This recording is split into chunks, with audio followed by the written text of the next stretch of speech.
Welcome to the 31st episode of the Animal Riot podcast, brought to you by Animal Riot Press, a literary press for books that matter. I'm your stand-in host, Katie Rainey, filling in for Brian Birnbaum while he's away. I'm so excited about today's episode. This is a special collaborative episode, the second of our two-part special, comprised of several interviews by bookstore owners and literary supporters that I'll be narrating along the way. And they're only putting out one author's book a year, or something like that. Guy gets all the moon pies. That guy gets all the moon pies. Is everyone here for the moon pie talk? Get that reference? Okay. Steve will return to the moon pies at some point. 2 weeks ago, we collaborated with our pals from Southern Fried Karma Press. Many months ago, SFK's publisher, Steve McConaughey, and I sat down to talk about what a possible collaboration between our presses might look like. For small or fiercely independent, as Steve likes to say, presses without big marketing budgets, creating grassroots on-the-grounds initiative are essential to getting the word out about your press, sharing your author's work, and finding new writers. Of course, we can put out the call all day long, but one of the things we love about indie presses is the close personal relationships they have with their writers. And we develop those by getting our boots on the ground and meeting folks. Not tonight. There's a lot of good writing out there that can find an audience, and that's what we're going to talk about now, is finding your audience. You got to be in the bookstores doing what you guys are doing tonight on a regular basis. You got to be part of the literary community and involved in the bookstores.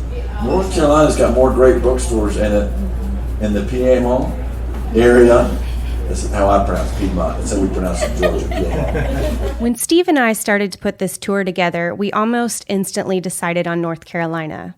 SFK Press has several authors on their roster from North Carolina, and I personally have close ties with the state, after having lived in Winston-Salem for many years.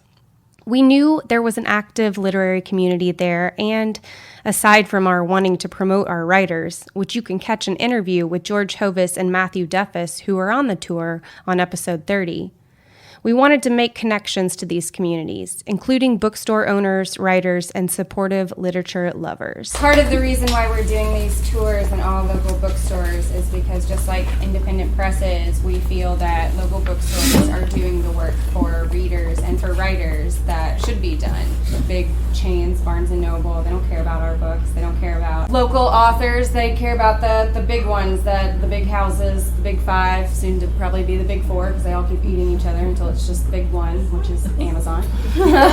So Steve and I decided this wouldn't be just any book tour, but a collaborative conversation on publishing, writing, and community. We traveled to 6 different cities and bookstores in the western half of North Carolina and talked with writers from all over about their work and what the indie publishing scene is doing, at least from our perspective. Yeah, so I think one of the big things for us and what we're really advocating for, like we are 2 small presses, 2 fiercely independent presses, excuse me, and are friends with a lot of other fiercely independent presses. And one thing that people don't tend to look at when they read a book is who the publisher is and where the book's coming from. And you hear over and over again, like, why is this person getting published why are they on the New York Times list? You said earlier, you know why. Over and over again, because the market is scared, the industry is scared. They're afraid to put out books that might challenge their readers in some way. So rather than going with an unknown author who we don't know how this book is going to go, but the book's really good, but it's a little bit challenging. We have no idea what kind of popularity they have, so why don't we go with this safer bet by this very well-known writer who has written a kind of mediocre book, but we know it's going to sell X amount. And that happens over and over and over again in big publishing. And that's where indie presses start to come in and work just like independent bookstores, where at Barnes & Noble, they're going to stock whatever they can, right? But here at Bookmarks, they're going to go through and read the books and handpicked. You've got staff picks. You can come in here and say, I'm really into science fiction. Like, I'm really into literary science fiction, so I want something like well crafted with like enhanced language, but also that has that science fiction element. Can you like help me figure out, it's not quite in the fiction, it's not quite in the sci-fi section, what might I like? You're going to get that level of customer service here that you want at Barnes & Noble, for sure. And that is the same with indie presses. They are handcrafting books. They're working directly with the authors, like forming relationships. I mean, George and Steve, y'all are buddies, traveling around North Carolina together. No publisher of the Big Five is doing that with their authors. They're not going to hardly any readings unless it's a big fancy New York City launch party. But a lot of indie presses are digging down into the trenches, making these books happen, putting forth literature that really needs an audience and helping their authors find an audience. And so that's an important thing that I try to encourage everybody in our literary community to start looking at who's publishing the books you like. We didn't want the conversation to be one-sided, meaning that we didn't want to just come in and talk about what we believe about publishing in the literary community. Our events were a dialogue between us and writers and the bookstores that hosted us, and the folks that attended. So that's what we're sharing with you today. We recorded conversations at every event with the people that run the bookstores and community spaces we were welcomed in. First, we talked with Shannon of Scuppernong Books in Greensboro. My name is Shannon Jones. I am the manager of Scuppernong Books, Greensboro's independent bookshop. We have been here about 5.5 years. This was the brainchild of Brian Lampkin and Steve Mitchell, the two co-owners, and they also have another party of Dave and Deb White are the other owning parties here. But it was hatched as the brainchild of Brian and Steve to have a space in Greensboro that was an independent bookshop, but that also very much served as a community space and space for ideas and congregating. Our second event was at Bookmarks in Winston-Salem, and although we didn't get to record an interview with the team there, also shout out to Jamie, Lisa, and Jennifer and the whole team that helped make this event happen. We did get a nice introduction from Lisa on how Bookmarks started. We started as a festival. There was a junior leaguer that had this dream, and out of that has grown, in addition to the bookstore, which just celebrated its second anniversary last month, we also have the Authors in Schools program. We're in the midst of the Book Build Capital campaign, which is putting 300 new titles in each of the county school libraries. Cool. $500,000 3-year project. We're 2/3 of the way into it, so now we've actually got some process to it. It's kind of cool. But it's making a difference. It's putting books in the kids' hands with authors that look like them, with characters that look like them, so they can see themselves in these books. Awesome. Thank you. Yeah. Give it up one more time for Bookmarks. Next, we went to Sunrise Books in High Point and talked with owner Angel. I'm Angel Schroeder, and I own Sunrise Books in High Point, North Carolina. And we opened about 3 years ago. We moved here less than a year ago. Oh, okay. So this store is newer. What was the impetus for opening the store? To have something to do in High Point. This is my first retail venture. Okay. I have written, I have been in printing, I've done a lot of different things. But I thought if High Point is ever going to have a downtown, it really needs a bookstore. Yeah. Where's the name come from? Oh, my daughter came up with that name. I have a 19-year-old daughter, and she said, I wish I could see the sunrise every morning. We were in the car going somewhere. Oh. And, she's a teenager. Yeah. She doesn't see the sunrise very often. Fair enough. So this would take some kind of magical event. But I started thinking about it, and sunrise, it seemed very optimistic and happy and, forward-looking. So that's how it came about. Our fourth stop was in West Asheville, where we recorded with Mick, one of the owner-workers of Firestorm Books. Sure, so I'm a worker-owner here at Firestorm. My name is Mick. Yes, my name is Mick, and I'm a worker-owner here at Firestorm. So we're a worker-owned cooperative, and we run the bookstore collectively. So we all share the managerial work in terms of operating the bookstore. It's not volunteer-based? It's not volunteer-based, no. no. There's 4 of us, 3 of who are owners, and the other person is on track to become an owner. Okay, cool. So it started in 2008, and I think at that point it was a much larger project. It started off primarily as a cafe and community space, and a kind of library and bookstore developed alongside that. So Firestorm was in downtown Asheville in 2008 and was there until 2013. And at that point, the collective looked at doing some restructuring and found out that actually most of the folks who were coming in and were returning customers there were located in West Asheville. So there was the decision made to move to West Asheville. Okay. And within that, there was like a year-long break. So it took a while to find a new location and then kind of move stuff into storage and then move that stuff over here. But Firestorm started in this location in 2015. Okay. So it has been here now for 4 years.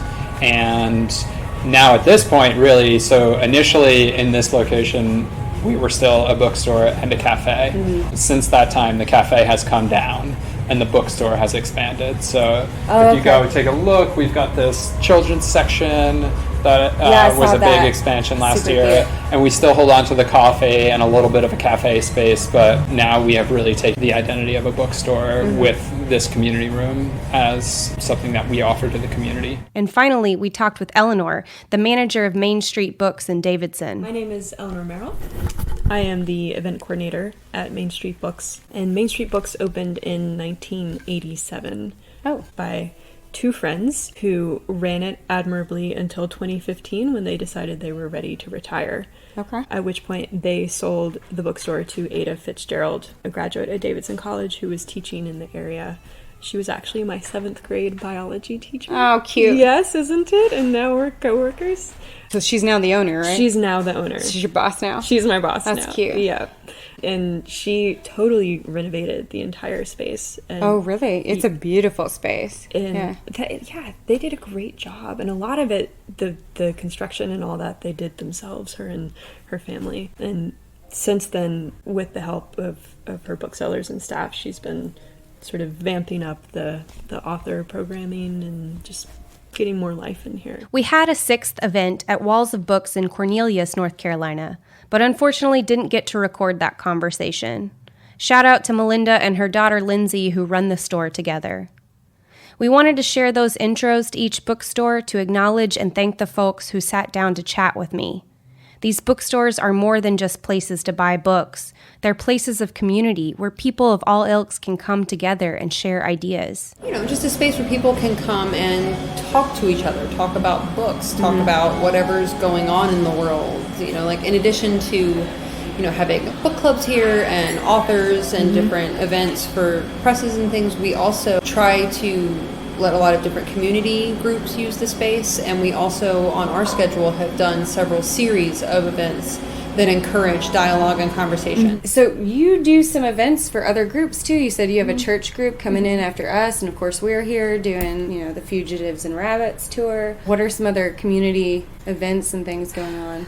I've had various groups in here. I do, my church meets in little groups here. You know, sometimes you just want to be outside of church. Sure. with your church friends. We have several book clubs in here. We've also had some Democratic Party events here, and I've had a couple of, I had one candidate here a couple years ago. And, you know, it's just kind of a good third place to have meetings and come together. So I pretty much say yes to about everything that wants to come in here, because it's great to have people here. We have a poetry group that comes and reads their own poetry once a month, which is kind of a hoot. Oh, that's great. With the other bookstores that we've been to, you know, we've been really trying to highlight the community work that local bookstores do, because they're never just a bookstore.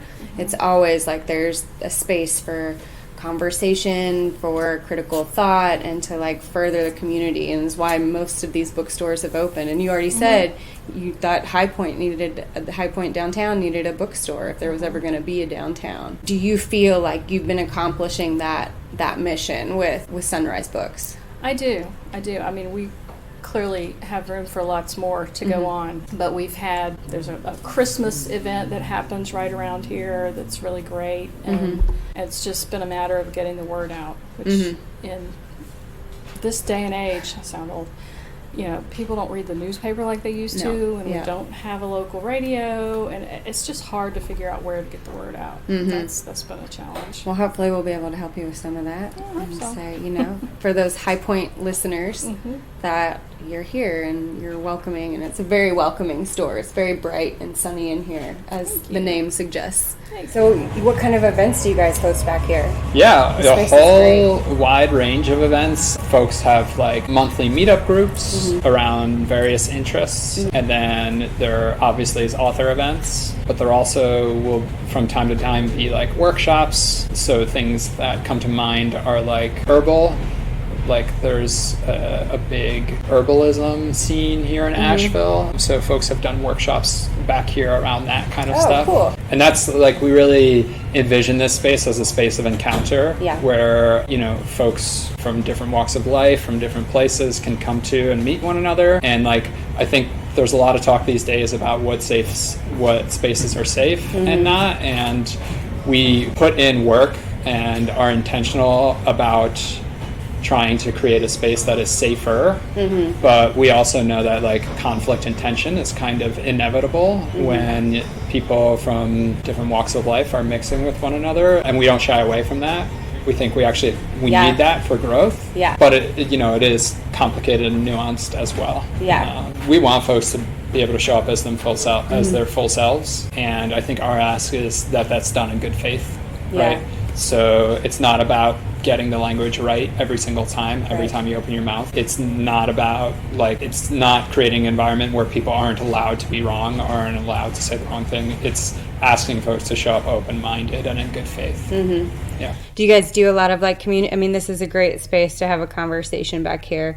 Do you do a lot of different, what are some different events that you do back here? Sure. So we have a few different clubs.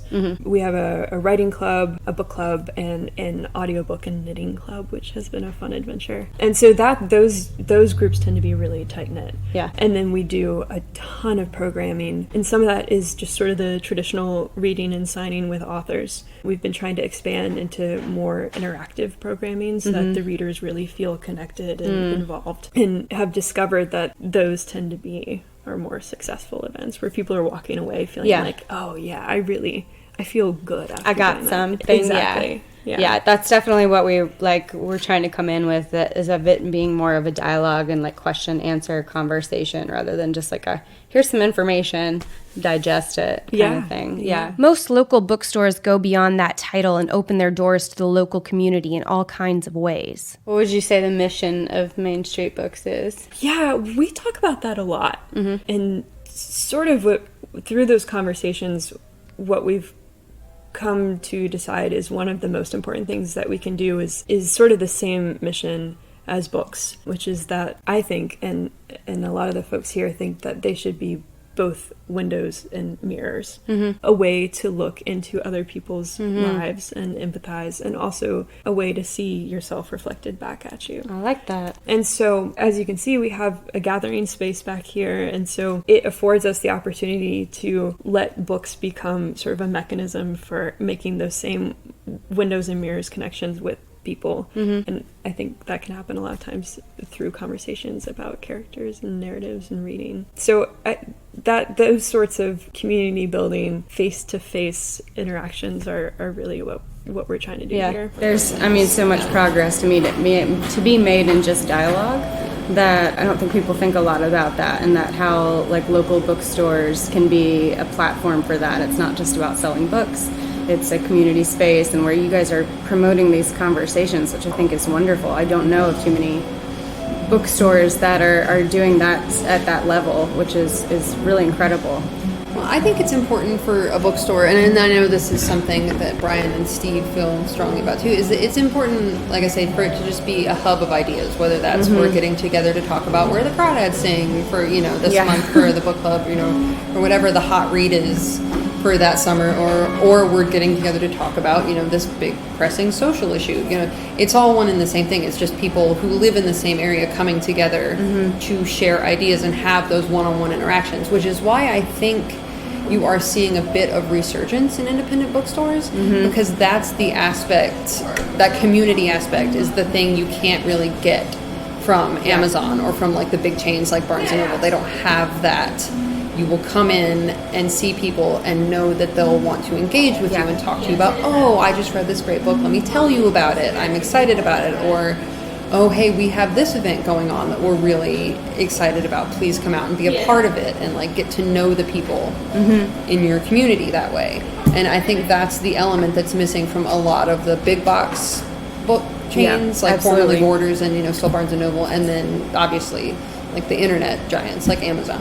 For They just don't have that thing that I think a lot of readers want. Yeah. 2 years ago, we had a series that ran through the fall called Ask a Muslim Anything, which was a series of panel events that we had some people who were local authors, some just local community members and clergy members, and different Muslim temples throughout town, and just answering questions and having like discussions about it. And we also last fall had an immigration stories series where we had different authors and conversation groups on what it means to be an immigrant and what it means to be a refugee in the United States. Wow, so Scuppernong's really taking that community level, like community work to the next level, where it's like, how do we get this conversation out in the community? These are questions people have, so why not get a panel of Muslim folks up here and answer questions and make people feel like more understanding, because the more you understand each other. Exactly, and really it's something that has just been blossomed very naturally out of the passions and interests of the ownership and management here. Like, it's never been a forced thing or we feel like we have to talk about X, Y, and Z topic. It's usually, this is something we feel passionate about anyway. Yeah. And so we want to, like, we also had a good bit of organizing here and different conversation groups and panels during the House Bill 1, the bathroom bill in North Carolina. We sort of accidentally became a hub for that conversation just because we have a lot of LGBT, in particular transgendered customers here and people in our community that we care about who are transgender. And so it ended up being a very natural thing for us to be outspoken about it and try to serve as a community dialogue point. Did someone in the community reach out to have that conversation, or was that like just you heard things going on, people were already doing it in here? No, we knew, obviously we knew the news of what House Bill 1 was and what was being discussed in that at the political level, and it started with us just making a statement saying, well, we disagree with this and anyone can use, our restrooms, and we fundamentally disagree with like the principle behind this bill. And then that led to community groups reaching out and saying, well, hey, we heard that you guys are against this. Can we use the space for this or that education event surrounding it? And we said, sure. And it kind of spiraled from there. So most of these things are born very naturally out of the sensibilities and passions of the management here. You guys are, from what I understand, the collective is like a very promotes itself as like an LGBTQ safe space, that kind of thing. Can you talk a little bit about that? Yeah, so I mean, we're an anarchist collective, so I think that's where you see that manifest is in the worker ownership. So there is no boss. We manage the bookstore collectively, and then we've got general interest books with a radical slant that are primarily going to feature queer and trans and feminist and like radical political literature, whether that's fiction or nonfiction.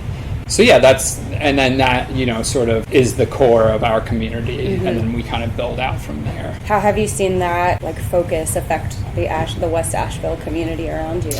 Well, I think the West Asheville community really likes having us here, supports us, and I think that at times things can be, just in the current political context, intense or tension can rise, and the community is always very supportive of our presence and continued work. So we feel good about where we're at. Like I said, we've been here for 4 years now, and we're having one of our best years so far. So things are looking good.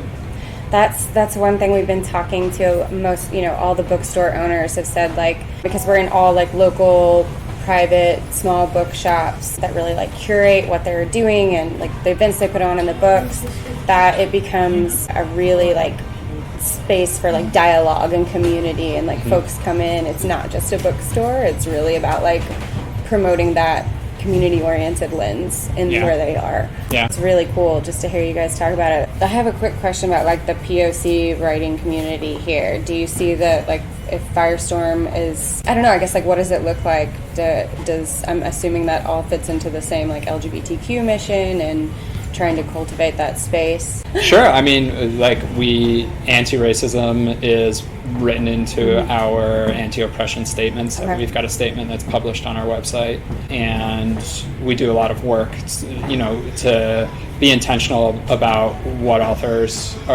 we are highlighting.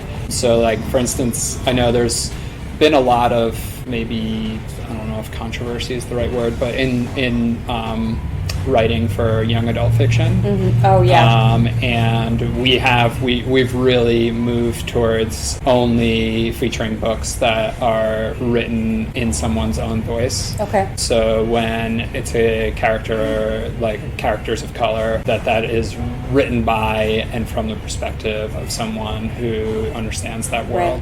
Right. Okay. So those are like some of the small things we do, just in terms of being intentional about our inventory, who we're spotlighting, who we're carrying, and like how we curate our inventory. Yeah.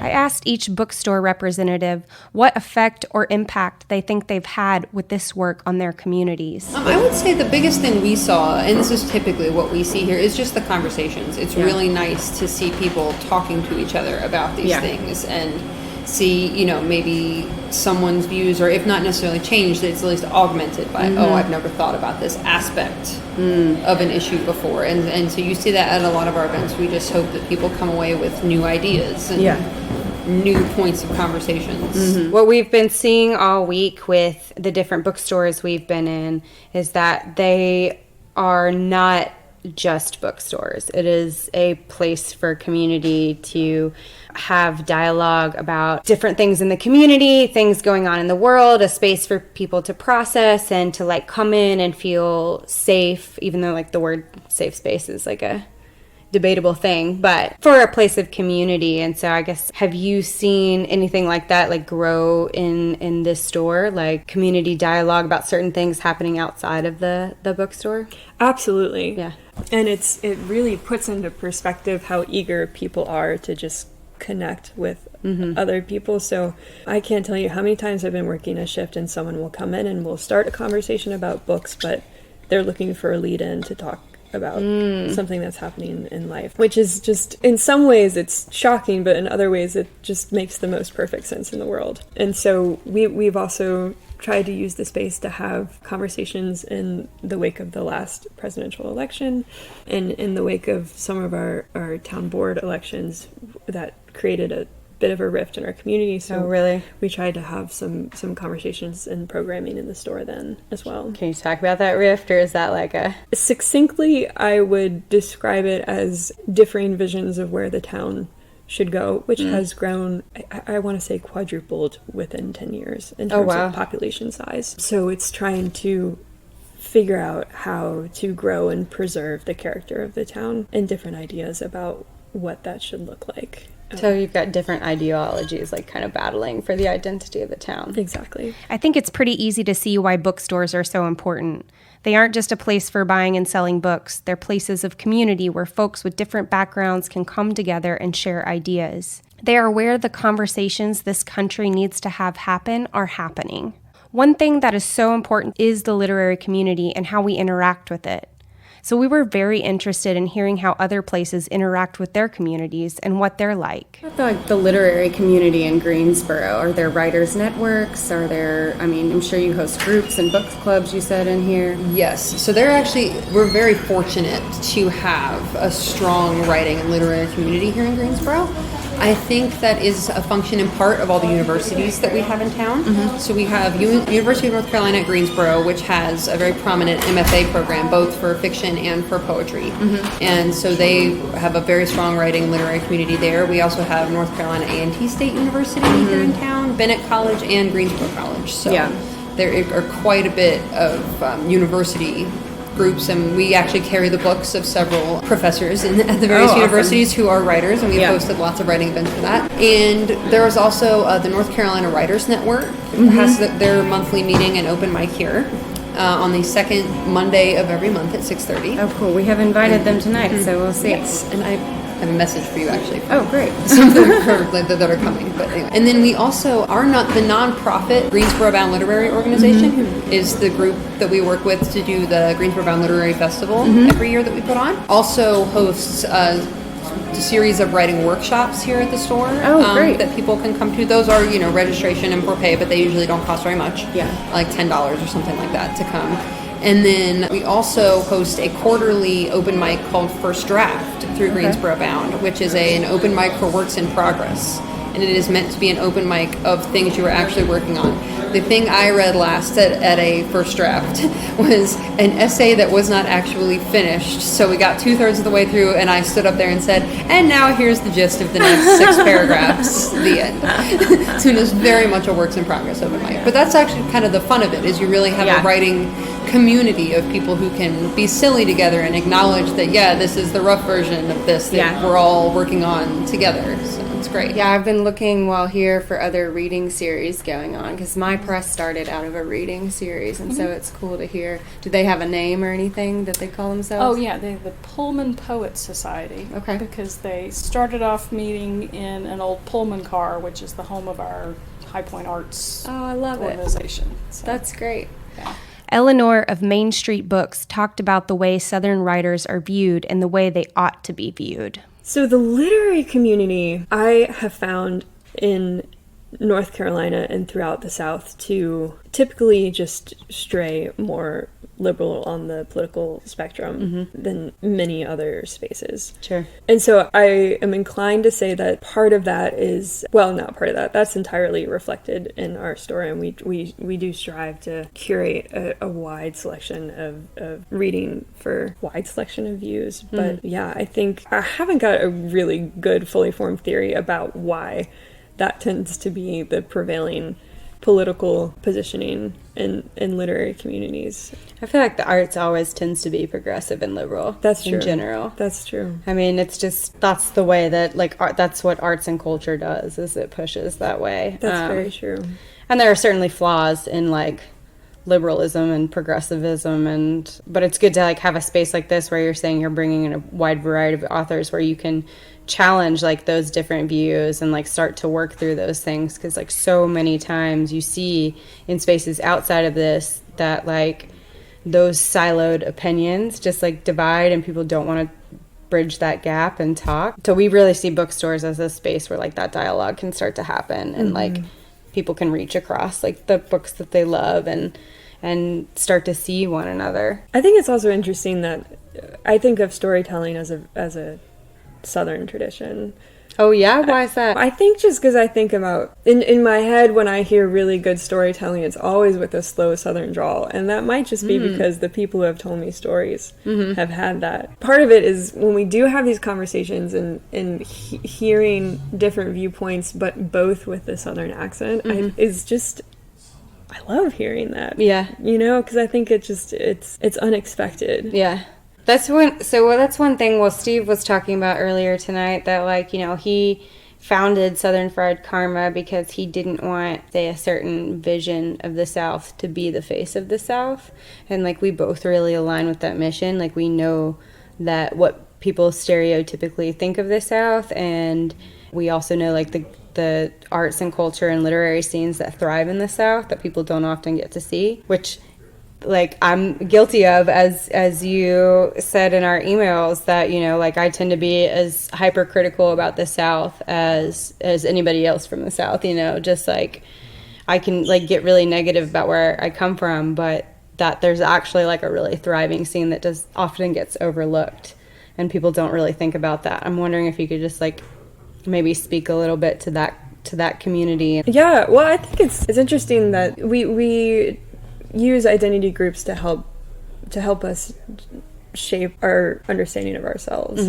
And yet identity groups are comprised of vastly different individuals. And there are different elements of the identity group that are speaking to them. That's not universally the same across all the all the members. So they are a shorthand for us, but that there's so much more nuanced than is often able to be expressed in, a quick video bite. And so part of what I love about books is that you spend time with fiction, especially. You really spend time with a character and their narrative, and you get to suss out all the nuances, and it's messy. And so I think that's true of not just literature but arts in general.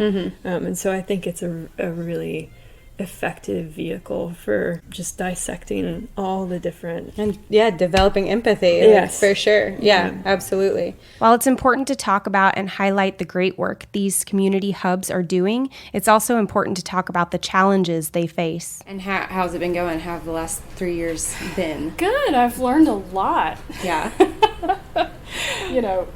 They don't teach you finance in your English degree. No. No. I'd say still the biggest challenge is getting the word out.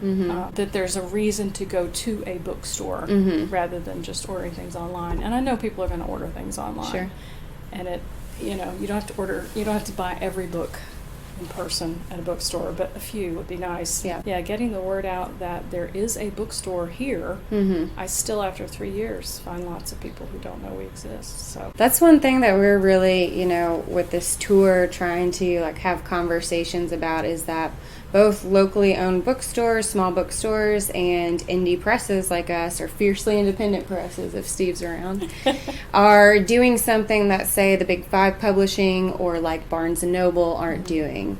Very community driven. We're publishing literature that I think is a little bit more challenging, intellectually stimulating than say, I'm not knocking on Simon and Schuster, but without this we're not just losing, without this bookstore, we're not just losing books, we're losing that space for community, that place where people can feel welcome and open. I mean, the same with libraries, they have somewhere to go for folks who can't go anywhere during the day. It's a free space to do that. So that's one of the things we are really just trying to highlight on this tour, is not only the work that we're doing, but the work that bookstores are doing as well. Are there any challenges in being that collective? Sure. I think there are challenges that are similar to any type of small business operation. Yeah. But it's a different context in which to run a business. The room we're in right now, again, we have found ways to support ongoing community work. So, most of our revenue is generated by selling books and merchandise, but we're also on Patreon. Okay. So we do have a community sustainers program. So folks sign up to give us a certain amount of money per month, and we thank them and give them discounts on purchases in the store, as well as some other perks. And that community sustainers program really goes to make this project of the community room sustainable, because we've got this space here right now that isn't monetized. This, in most cases, when you're paying the amount we are in rent, because rent is going up everywhere, to not utilize that space to sell more inventory can look counterintuitive. But our community mission is just as much a part of the bookstore as any other components. So we think it's valuable, and the community has responded by investing in us through that community sustainers program. Local bookstores, like a lot of small business owners, are up against a capitalistic market of consolidation and acquisition at every turn, where big companies are getting bigger as they eat each other up. Chains like Barnes & Noble and Amazon dominate the bookstore industry, just like the Big Five in publishing. But small bookstores have survived because their visions go beyond consumerism. One of the best things about any small bookstore is how knowledgeable their staff is. Don't know what to read next? They're going to have a better and more in-depth answer for you than some algorithm on Amazon. I went into this tour knowing I would buy one book from each store. Because let's be real, I, like most writers and readers, have a book buying problem. And I got some great recommendations along the way. If I were to get one book in the store, what would you recommend? Oh, gosh, that's a hard question. Frank Morelli, Okay. who wrote a young adult novel year or two ago. I just finished very recently The Island of Sea Women by Lisa C. That was an absolutely phenomenal book. I loved it, and I'm currently very... fiction or non-fiction? Yes, it's fiction. It is a novel. So I just finished a book. It's called Zero Bomb. Okay, what's that? It was a writer from the UK. It was set in the near future, sci-fi. I just finished The Gulf by Belle Boggs. Okay. Which came out, I think, a month ago, sort of a straight to paperback. Was it good? It was good. The other one that I'm excited about is Born a Crime by Trevor Noah.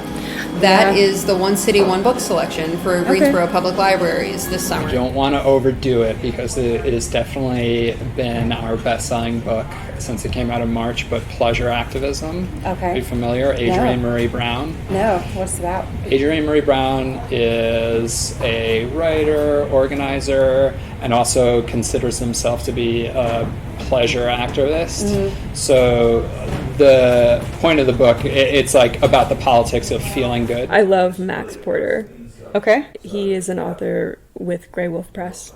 Oh, okay. And he's just phenomenal, but very strange. And so it's I like that. difficult to recommend him to readers. My TBR pile is back to ridiculously high right now. Before we close out, I asked some of the stores to shout out upcoming events they've got going on. So if you're in the area, check some of these events out. I do know we've got, because I was just writing an email about this, she's a new young adult author, Corey Wang, will be here on Wednesday, September 25th with her new novel, City of Beasts. I'm pretty excited about that because we are trying to grow our young adult offerings here at the store for events and, opportunities to engage, like a teenage crowd, which is not something we've ever really done before. And I'm pretty excited to be, reaching out a little bit more to our high school audience and trying to do more events for them. Yeah, so we've got a book fair coming up at the end of this month. Oh. It's an anarchist book fair, another Carolina anarchist book fair. So that'll be the second to last week of August, the 23rd through the 25th. And there's going to be workshops all day back here in the community room on Friday, Saturday, and Sunday. And then obviously we've got the books here, but there'll also be vendors setting up just down the road at the Moth Light, which is a music venue. Should be a really cool, really rad event. Is it a free festival? Events. It's free. Yeah. So anyone can come. We want to thank all of the people who sat down with us to talk about their stores and literary communities. These folks are doing the grassroots work that needs to be done to continue expanding and pushing the boundaries of literature. With that being said, I would ask that you, listeners, take from this episode the power and influence that you have. You have a choice where to buy your books and coffee, and I would ask that you think deeply next time you go to purchase a book about where you're getting it from. Before you buy that book with one click from Amazon, consider ordering it from your local bookstore instead, and help keep businesses like Scuppernong in Greensboro, Bookmarks in Winston-Salem, Sunrise Books in High Point, Firestorm in Asheville, Main Street Books in Davidson, or Walls of Books in Cornelius in business. The thing I want people to know the most about supporting their local independent bookstore, not just Scuppernong, but all local indies around, is really what a difference it makes in your community to choose to do that instead of going to Amazon or another resource for your books. Is that it's directly impacting your community, not just financially, but also by helping bring authors to your community and bring book clubs to your community, talks to your community. You're really helping foster discussions and ideas and things that have no monetary value, things that are very culturally valuable to your town and city are things that are going to be supported in an independent bookstore. And that is the thing that I really want people to know about supporting your local indies, that you are your money is going toward supportive values and intellectual values in your community, which I think is really important for anybody, not just for Scuppernong. But obviously I want people to support us too, because I love my job and would like to keep it. Keep this great bookstore alive. Come buy books. Thank you so much for answering my questions. Well, thank you, Mick, so much for taking time and answering my questions. Sure. Thank you so much for sitting down and talking to me and also hosting us tonight. This has been awesome. Like, it was a great conversation, and we just really appreciate being here. Thank you for being here. Yeah. I mean, the people who came were clearly hungering for it. Yeah. Okay, that's it for today's episode. If you like what you heard, please subscribe and review on whichever platform you're listening. You can get in touch with us on Twitter, Facebook, and Instagram at Animal Riot Press or through our website, animalriotpress.com. This has been the 31st episode of the Animal Riot Podcast with me, Katie Rainey, your stand-in host for Brian Birnbaum. Thanks to all of the members of the North Carolina literary community who made an appearance on today's episode. Our transcripts for our deaf and hard of hearing animals are provided by Jonathan Kay. This episode was edited by our podcast assistant, Dylan Thomas, and we are produced by me, Katie Rainey. See you later, you filthy animals.